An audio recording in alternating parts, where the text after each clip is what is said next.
La tentation qu'a vécue Jésus a été très insidieuse. Jésus n'en a triomphé que de justesse. On peut l'induire du cri de désespoir qu'avec le psalmiste, il a laissé échapper à ses lèvres. Mon Dieu, pourquoi m'as-tu abandonné? Jésus éprouve soudain l'absurdité de sa mort et de l'incompréhensible absence de son Père. La tentation est ici de désespoir. Les soldats n'ont pas compris ce cri. Ils ont cru qu'il appelait Élie. Bien peu auront soupçonné ce qui se passait alors en lui. Marie était au pied de la croix, ainsi que Saint Jean, le disciple qu'il aimait. Cependant, il n'invoquait pas Élie. Il demandait à son propre Père pourquoi il le laissait seul. C'est la sombre question qui ne cesse de monter aux lèvres de l'humanité, après le refus du premier homme. À travers la voix de Jésus, c'était le désespoir d'Adam qui prenait la parole.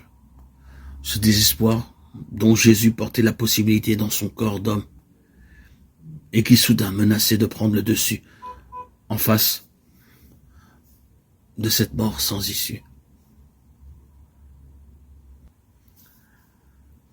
Jésus allait-il vraiment douter de l'amour de son Père? Les évangélistes n'ont pas mis ce doute sur ses lèvres, mais nous pouvons le deviner derrière la moquerie raffinée que les grands prêtres et les scribes lui ont lancée du pied de la croix. Il met sa confiance en Dieu, que Dieu le délivre maintenant s'il se complaît en lui. Car il a dit « Je suis le Fils de Dieu » Matthieu 27, 43. Cet outrage-là fut le plus blessant.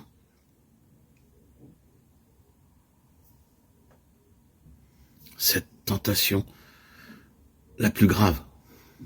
De la croix, Jésus guette de nouveau l'unique parole que le Père lui a adressée ici-bas, sa déclaration d'amour. Mais elle résonne à présent sur les lèvres de ses propres ennemis, comme un reproche et un défi. Et pourtant, le Père le sauvera, car Jésus croit, contre toute espérance humaine, que le Père, malgré tout, l'aime. Non sans la mort ni en échappant à la mort, mais à travers la mort, pour une vie nouvelle. Voilà ce que la souffrance et la mort doivent lui apprendre. Que le Père l'aime jusque dans la mort, pour la vie éternelle. Ce n'est que dans la mort, finalement, que l'homme, Jésus, a pu apprendre à quel point le Père l'aimait. En cette épreuve sans mesure, au bord d'un tel désespoir, la prière de Jésus a pu prononcer le oui à la volonté du Père. Là seulement il a pu obéir, mais en mourant. Père, en tes mains, je remets mon esprit. Luc 23, 46. Psaume 31, 6.